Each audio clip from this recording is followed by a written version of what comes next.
এই ଯୋଉ ବନ୍ଧୁ ମିଳନ କାର୍ଯ୍ୟକ୍ରମ ଉପରେ ସେ ଟିପ୍ପଣୀ ରଖିବେ। ଆଉ ଏ କାର୍ଯ୍ୟକ୍ରମଟା ଆଗକୁ କେମିତି ଭାବେ କ'ଣ ସଫଳ ମଣ୍ଡିତ ହେବ ତା ଉପରେ ମଧ୍ୟ ସେ ଉପଦେଶ ଦେବେ ଆମ ସମସ୍ତଙ୍କୁ। ଆଉ ଏ ବନ୍ଧୁ ମିଳନ କାର୍ଯ୍ୟକ୍ରମ କାହିଁକି ପାଳନ ପ୍ରତିବର୍ଷ ହୁଏ, ଏହା ଦ୍ୱାରା ଆମ ମାନଙ୍କର ଗୋଟେ କ'ଣ କାମ ରହେ, ସେ ସବୁ ଉଦ୍ଦେଶ୍ୟକୁ ନେଇକି ମଧ୍ୟ ତାଙ୍କର ମତାମତ ରଖିବେ। ଏବେ ମୁଁ ଅନୁରୋଧ କରୁଛି ଅନିଲ କୁମାର ଠାକୁର ଦାଦାଙ୍କୁ ତାଙ୍କର ମତାମତ ରଖିବେ।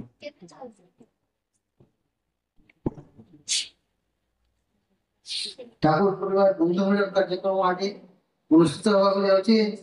ଅନୁଷ୍ଠିତ ହେଉଛି ସମ୍ମାନୀୟ ବୟୋଜ୍ୟେଷ୍ଠ ପୂଜ୍ୟ କାକା ଘନିଷ୍ଠ ପ୍ରଣାମ। ମୋ ଦାଦା ଭାଇ ଭାଉଜ ନାତି ନାତୁଣୀ ପୁଅ ଝିଅ ବହୁତ ଜଣେଇ ସମସ୍ତଙ୍କୁ ଶୁଭେଚ୍ଛା ଓ ଅଭିନନ୍ଦନ ଜଣାଉଛି। ମୁଖ୍ୟତଃ ବନ୍ଧୁ ମିଳନ କାର୍ଯ୍ୟକ୍ରମ ତଥା ପାରିବାରିକ ବଣଭୋଜିରେ ସମସ୍ତଙ୍କୁ ଅଭିନନ୍ଦନ ସ୍ୱାଗତ। ପାରିବାରିକ ବଣଭୋଜି ଏକ ଗୁରୁତ୍ୱପୂର୍ଣ୍ଣ ପ୍ରସଙ୍ଗ ହୋଇ ରହିଛି ଆଜିର ଯୁଗରେ ସମସ୍ତଙ୍କ ମଧ୍ୟରେ। ଏହା କେବଳ ଗୋଟେ ଭୋଜି ଖାଦ୍ୟପେୟ ଆସନ ନୁହେଁ, ବରଂ ଏହା ହେଉଛି ଆନ୍ତରିକତା ସହ ଆତ୍ମୀୟତାର ସୁସମ୍ପର୍କ ସହ ଭାଇଚାରା ସ୍ଥାପନର ମାଧ୍ୟମ, ଯାହା ପ୍ରତ୍ୟେକ ସହ ବିଭିନ୍ନ ଜାତି ସମ୍ପ୍ରଦାୟ ସହ ବିଭିନ୍ନ ସଂଗଠନ ଅନୁଷ୍ଠାନ ବର୍ଷକ ମଧ୍ୟରେ ଗୋଟେ ଦିନ ନିଜ ପରିବାର ବନ୍ଧୁ ବାନ୍ଧବ ଆତ୍ମୀୟ ସ୍ୱଜନ ପାଇଁ ବନ୍ଧୁ ମିଳନର ଆୟୋଜନ କରି ମହା ଆଡ଼ମ୍ବର ସହକାରେ ପାଳନ କରିଥାନ୍ତି। ଯାହା ଠାକୁର ପରିବାର ଓ ବନ୍ଧୁବର୍ଗ ମଧ୍ୟ ବିଗତ ବର୍ଷରୁ ଏହାକୁ ଆନ୍ତରିକତା ଶୁଭେଚ୍ଛା ସହ ବନ୍ଧୁ ମିଳନ କାର୍ଯ୍ୟକ୍ରମକୁ ନିଜ ନିଜ ପରିବାର ବନ୍ଧୁ ବାନ୍ଧବ ଆତ୍ମୀୟ ସ୍ୱଜନଙ୍କ ଗହଣରେ ପାଳନ କରି ଆସୁଛି, ଯେଉଁଥିରେ ଚଳିତ ବର୍ଷ ମଧ୍ୟ ମହା ଆଡ଼ମ୍ବର ସହକାରେ ପାଳନ କରାଯାଉଛି। ଠାକୁର ପରିବାର ଓ ବରିଷ୍ଠ ସଦସ୍ୟ ବିନୋଦ ବିହାରୀ ଠାକୁର ଯାହାଙ୍କୁ ବୟସ 69 ବର୍ଷ, ତାଙ୍କ ସୁଆଶିଷ ସହ ତାଙ୍କ ଉପସ୍ଥିତି ଆମ ସମସ୍ତଙ୍କୁ ଦ୍ୱିଗୁଣିତ କରିଛି।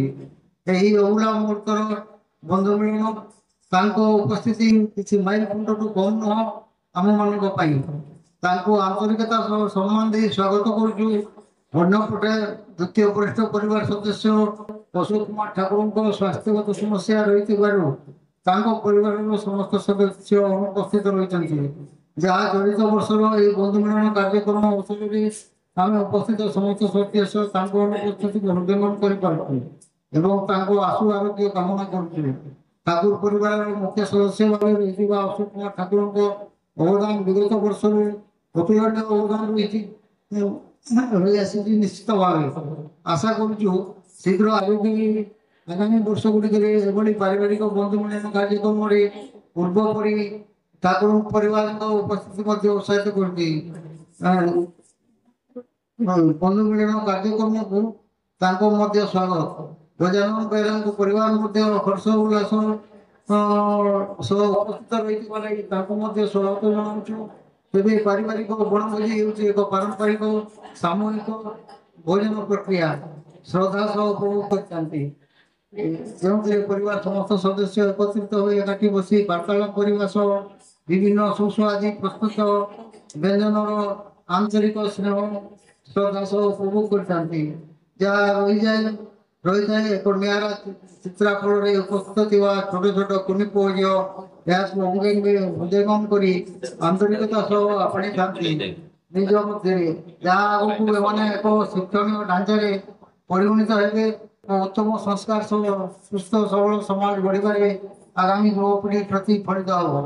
ଆଉ ସଂସ୍କାର ସହ ପାରିବାରିକ ଏବଂ ସାମୂହିକ ସମ୍ବନ୍ଧଗତ ଉପଲବ୍ଧି ଆଣିବେ। କି କରିବା କଥା ଏହା ପରିବାର ମଧ୍ୟରେ ସମ୍ପର୍କଗତ ସମ୍ବେଦନଶୀଳ ଓ ମାନସିକ ମୂଲ୍ୟବୋଧକୁ ବୃଦ୍ଧି କରେ।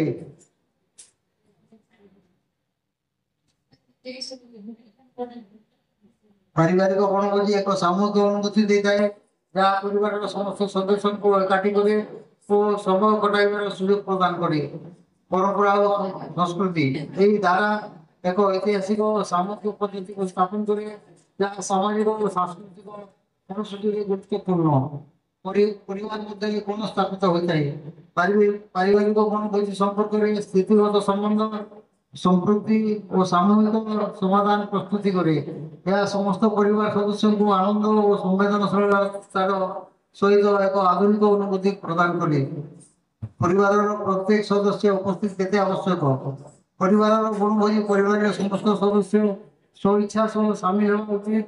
ସେଥିରେ ପିତା ମାତା ଶିଶୁ ବଡ଼ ଛୋଟ ବନ୍ଧୁବର୍ଗ ଆତ୍ମୀୟ ସ୍ୱଜନ ସେବାୟତ ସଦସ୍ୟମାନେ ସମ୍ପୃକ୍ତ ହେବା ଦ୍ୱାରା ଏହା ଅଧିକ ପ୍ରଭାବଶାଳୀ ଓ ଆନନ୍ଦଦାୟକ ହୁଏ ଏବଂ ଅନେକତାରେ ଏକତାର ପରିଚୟ ମିଳେ।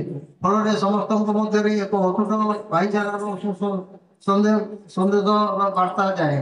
ତେବେ ମୁଁ ସମସ୍ତ ପରିବାରର ମୁଖ୍ୟ ସଦସ୍ୟଙ୍କୁ କହିବି, ସ୍ୱଇଚ୍ଛା ଆନ୍ତରିକତା ସହ ନିବନ୍ଧରେ ବର୍ଷକ ଥରେ ଏଭଳି କାର୍ଯ୍ୟକ୍ରମ ନିତାନ୍ତ ଆବଶ୍ୟକ।